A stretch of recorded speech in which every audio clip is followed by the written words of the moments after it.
Vamos lá então. Lula versus Banco Central, críticas do presidente e os efeitos na economia, né? Boa noite, camarada. Boa noite, boa noite. Vamos chegando, vamos chegando. Vamos lá então. Gustavo, é o seguinte, eu acho que a contradição aqui entre forças produtivas e relações de produção, né, vamos dizer, pegando em termos marxistas, ela se apresenta de diversas formas na sociedade, né, no nosso meio. Né? Eu acho, particularmente, antes de ir para o André, que o Lula pega no fundamental dessa contradição quando ele coloca o dedo na ferida do Banco Central, entendeu? Eu acho que o Banco Central Independente hoje, ele é a maior expressão da contradição entre forças produtivas e relações de produção. Eu acho que esse é o X da questão hoje. Porque quando nós falamos em contradição com capital trabalho. Cara, eu tenho minhas discordâncias com o Elias. Mas é um cara muito bom e faz apontamentos muito corretos, velho. Puta que pariu, o cara realmente é bom, velho. Porque essa parada do Banco Central, a galera não fala, mas o atual gestor do Banco Central, ele tava, quando o Bolsonaro estava no poder, ele estava em grupo de zap com gente da base bolsonarista. Independência de quem. O Banco Central que atende ao mercado financeiro, independência de quem. Né? Isso é pauta liberal de liberal burro. Isso não é um fim em si mesmo, não, sabe? Nós temos que observar um nível de abstração. Exatamente, obrigado. Ele estava no grupo de ministros. Tá ligado? Mano, isso é abjeto. Esse negócio, ai, que o Banco Central tem que ser independente, aí os caras jogam taxa de juros pra cá do chapéu, e aí o que, que os mega empresários faz? Taca dinheiro na dívida pública, porque eles têm dinheiro pra comprar, ganha com juros, acabou. Nossa economia encolhendo, encolhendo, encolhendo. Aí você vai pro quê? Aí você vai pra internet e vai ver a liberalzada falando na internet, não, porque tem que ser assim, porque assim é melhor, nossa economia vai crescer e não cresce. Só retrai, né? Aí você fala que o cara tá errado, não, porque isso aí é negacionismo econômico. Um bando de playboy que não sabe fazer porra nenhuma da vida, que fica vendo grafiquinho subir e descer, porque é isso. Essa galera que fica com essa palhaçada de escola austríaca. Não serve pra nada essa porra. Nada. A revolução marginalista. Uma teoria que não sabe explicar a realidade é pseudociência. Eu nunca vi ninguém que usa esta pseudociência austríaca conseguir explicar nenhum fenômeno real. E digo mais, quem usa essa pseudociência austríaca, que nem o Rafael do Ideias Radicais, tá há 5 anos falando que a China vai quebrar. Quebrou? Hein? Um cara que faz uns vídeos que envelhece igual leite. O cara falou: o Brasil está se desindustrializando, isso é muito bom. Né? Pra vocês verem. E aí, tipo assim, a galera que já comentou em React, às vezes você é muito enérgico, você é muito agressivo. Não, gente, é porque eu não aguento ver gente burra falando merda. Desculpa o palavreado, mas não tem outro jeito de definir isso. Tá ligado? O Ideias Radicais, que se julga o grande entendedor de economia, não acerta uma previsão. Uma. Com as bases teóricas dele. Se ele usa uma parada que não é capaz de explicar os fenômenos reais, isso é o quê? Isso é pseudociência. Simples, prático e direto. Fora que os teóricos que ele usa, como Hayek, tem textualmente falando que ele prefere uma ditadura do que uma democracia. Tem textualmente isso no Hayek. Tem textualmente no Mises, no livro dele, Liberalismo segundo as Tradições Clássicas, Liberalismo segundo a Tradição Clássica, ele justificando o fascismo no capítulo que chama Por que o Fascismo? O Milton Friedman foi o responsável pelo plano econômico do Pinochet. A teoria dessa galera é impregnada de fascismo. De ponta a ponta. Um nível de abstração que nos permita entregar uma visão de totalidade dessa contradição interna do capitalismo brasileiro. E quando o Lula fala, olha, esse cara tá me fudendo, esse cara pode me atrapalhar. E o cara escolhe o Banco Central. Pessoal, é o Banco Central, é o poder político da burguesia materializado como alvo. Eu acho que ele está se demonstrando muito acima da média, eu acho. A gente pode até aprofundar essa conversa em outro momento. Na moral, eu acho que o Lula de volta e meia deixa a gente sonhar, tá? Volta e meia ele deixa a gente sonhar. Só julgar se não é. Volta e meia, não sei. Mas Foi eu acho quando que ele falou isso que subiu o dólar pra caralho? sim, é só ele falar que sobe. Ou seja, o que eu tô querendo dizer é o seguinte: quando o Lula coloca o dedo na ferida do Banco Central Independente, Mas, gente, o dólar sobe, não é só porque o Lula fala, não, tá? Só pra lembrar uma coisa pra vocês. Tem os fatores externos, mas é porque esses bando de vagabundo da Faria Lima que não produz nada na vida e só olha gráfico, fica lá dando pitizinho no Twitter. A Faria Lima não produz nada. Nada. Nada. ele tá indo no âmago da questão do que ele tá colocando, que é o seguinte: olha, não dá pra falar em blocos anti-imperialistas, que é o que dele, sem que nós não observemos as contradições internas. Ele tem razão, ele. Ele tem razão. E fazer movimentos populares em torno Faria Lima não produz nada e ainda transa mal. Não, eles não transam. Gente que transa é feliz, tá? da superação dessa contradição. E eu rebato, não rebato, porque eu estou concordando com ele, que o Lula, ao observar o papel que o Banco Central tem na sociedade brasileira hoje, né, ele eleva a um patamar superior a discussão das relações capital-trabalho no Brasil, porque é lá que se dá o fulcro da questão. Eu acho que ele faz esse processo, esse questionamento, e eu concordo nesse sentido, Não, eu que sei, realmente mas é sabe o um que é ataque pior? frontal a esses interesses. Sabe o né? que é o pior, o Fato? Não é o teu caso nem de outras pessoas. A maioria dos comunistas do Brasil, que se diz revolucionário pra caralho, aquela coisa toda, nem sabe o que é moeda, meu amigo. E o Lula está apontando,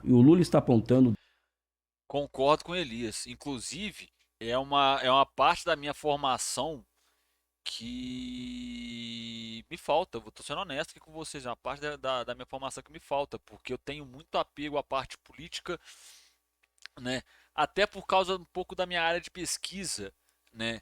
Que é sistema carcerário.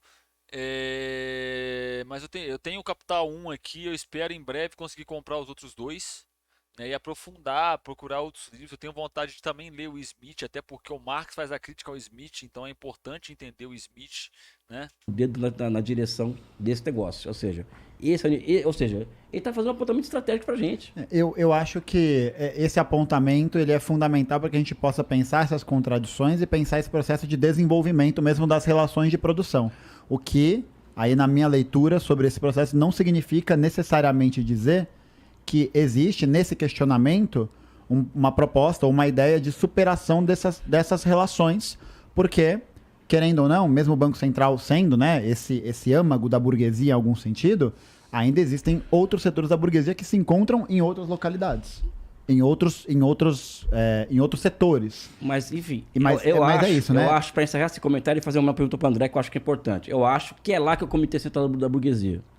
E eu acredito, pode ser Eu concordo, porque lá tá boa parte da política econômica é definida lá. O Elias está certo nessa colocação. Boa parte da política econômica que afeta diretamente as nossas vidas é definida no Banco Central.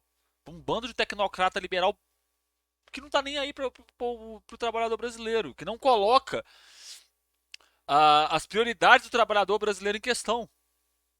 ingenuidade minha, conciliador de classe, eu sou chamado de um monte de coisa, né?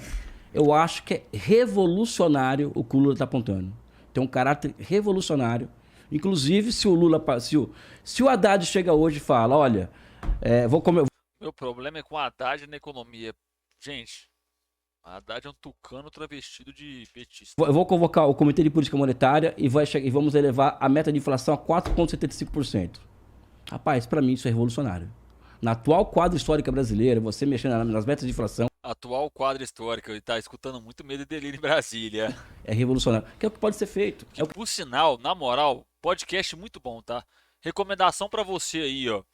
Tá indo malhar, tá indo correr, que nem toda vez que eu vou jantar no RU da faculdade e tem episódio do Medo e Delírio em Brasília, eu escuto todas as vezes. É muito bom podcast porque ele trata assuntos sérios com a pegada mais leve, mais de humor e tal. O Cristiano Botafogo é brilhante. Ele é cara, ele é um dos maiores comunicadores que o Brasil tem hoje, na minha concepção, tá?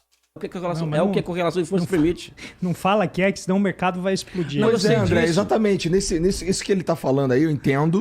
E ó, os roteiros do Pedro Daltro são brilhantes. Brilhantes. Entendo todo pelo menos parte do que vem por baixo, do que baseia isso que você está falando, mas se a gente coloca isso num cenário mundial, a gente de certa forma não fode o Brasil. Não, então, eu vou responder essa pergunta para o André. Eu tô questionando assim, o termo revolucionário, porque parece que a gente tá aqui. Não, eu porque entendi. eu tô querendo usar a Óbvio, mesma eu gramática entendi. que a dele, Sim, que a sim, minha sim. também, entendeu? Não, ou eu seja, entendi. Eu só vou qualificar, porque se a gente usar o termo revolucionário, não, vai parecer que é uma ruptura. E não é. Você tem literatura acadêmica mostrando que quando sobe a meta de inflação, quando cai, o efeito não é o percebido. Que o pessoal está falando, que vai desancorar as expectativas, todo mundo vai achar que a inflação está explodindo e tal. Qual que é o problema desse raciocínio típico? É assim, ó. Eu tenho inflação de 3%. Se ela bater em 10, ela vai virar de 1.000. Entendeu? Você tem um salto. Não tem nada na história monetária dos países que mostre isso. Nada. A literatura acadêmica... E aí entra a questão que essa galera, eles apelam, primeiro ponto, eles apelam para um desconhecimento da população. Esses coach financeiros de internet, pode colocar todos nesse balaio.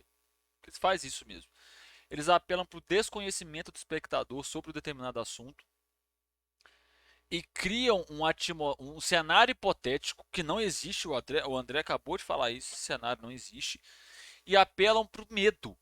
O medo da pessoa de às vezes ficar sem comida, o medo da pessoa às vezes de perder a sua qualidade de vida. É medo. É medo. Não tem outro jeito de falar isso. Tá ligado? Ah, você aí não vai poder ficar andando de carro. É medo.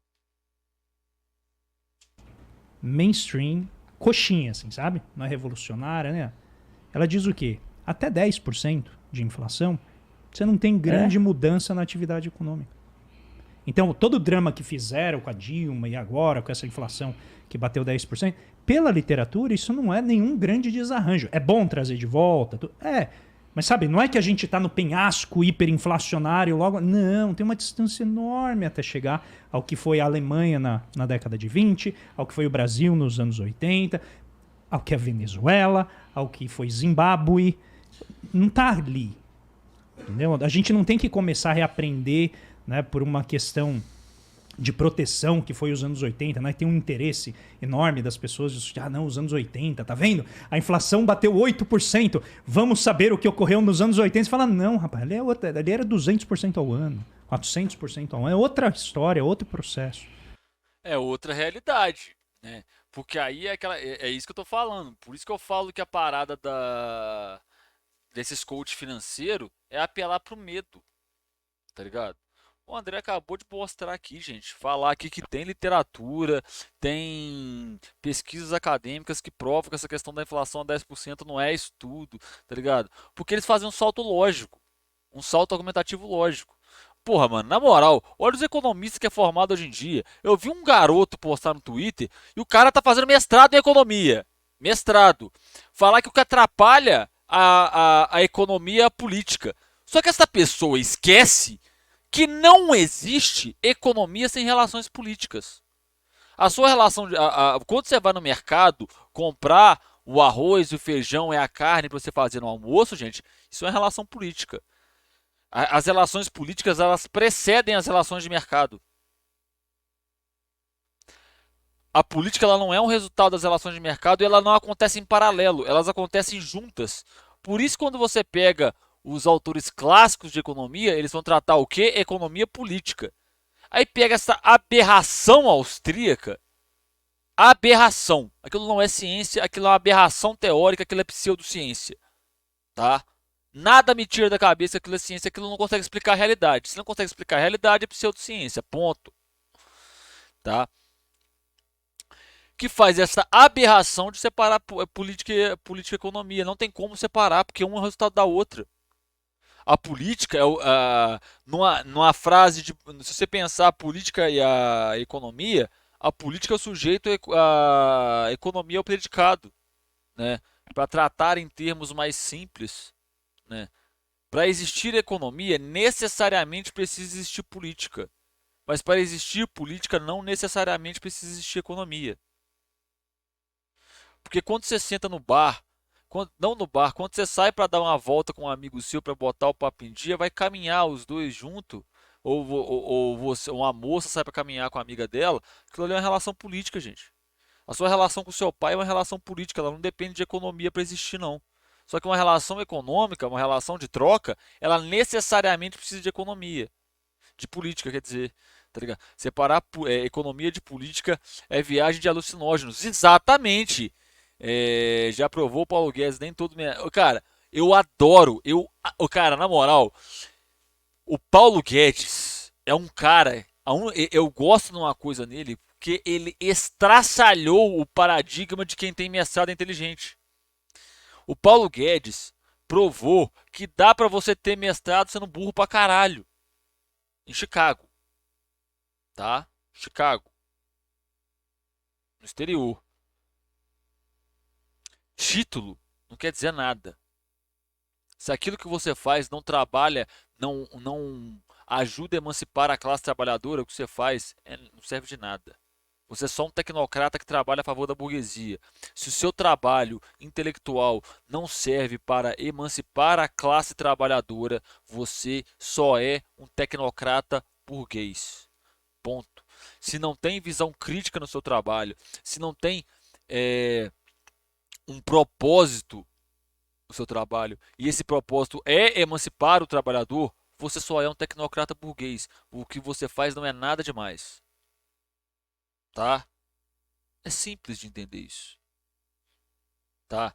Se você em nenhum momento, parafraseando a Conceição Tavares, se você não coloca quem paga a conta em primeiro lugar, você é um tecnocrata. Ponto final. Acabou a conversa. Para mim, você não faz diferença nenhuma, tanto intelectualmente quanto como pessoa. Sinto muito, tá? Porque nas minhas redes sociais, no meu YouTube, na minha Twitch, no meu Twitter, aonde eu debato, eu vou sempre defender o trabalhador. Porque se eu faço universidade hoje é porque o trabalhador paga essa conta. Se eu estou fazendo uma pós-graduação hoje é porque o trabalhador brasileiro me proporciona isso. Tudo que eu tenho é porque alguém trabalhou para eu ter isso. Eu dependo do trabalho de outras pessoas a todo momento da minha vida, assim como você depende do trabalho de outras pessoas a todo momento da sua vida. Tá? O indivíduo, você não é especial. Tá? Você é especial para sua mãe. Mas você saiu de casa. E detalhe, você é especial para sua mãe. Você dependeu dela para você crescer. Porque ela te amamentou, ela trocou suas fraldas, ela garantiu sua segurança, ela garantiu que você tivesse escola. Você depende do trabalho dos outros para tudo. Todo momento. Você está vendo esse vídeo agora, você está dependendo do meu trabalho, você está dependendo do trabalho dos caras que trabalham na provedora de internet, você depende do trabalho de todas as pessoas a todo momento. Você não é o alecrim dourado que nasceu no campo sem ser semeado. Tá? Para você que acompanhou até aqui, muito obrigado, tá? Aqui tem a bolinha e tem o videozinho. Se inscreve aí, deixa o like, manda para os amiguinhos. Deixe aqui embaixo, quer dizer, deixa aqui embaixo. Comenta aqui embaixo o que você achou do vídeo. Aqui embaixo também tem minhas redes sociais na descrição do vídeo. Segue lá, Twitter e Instagram. Aqui, ó. Pera aí, cara, inverteu essa câmera, eu tô muito zoado aqui. Aqui tem o QR Code, tá vendo aqui, ó? Esse QR Code aqui. Aqui, caso você queira fazer uma doação, colaborar com o trabalho para melhorarmos a qualidade e, quem sabe, lançar coisas novas. Eu espero que em breve eu tenha boas notícias para dar para vocês sobre conteúdos interessantes, tá bom? Beijo no coração de cada um. Eu vou ficando por aqui. Até a próxima e falou!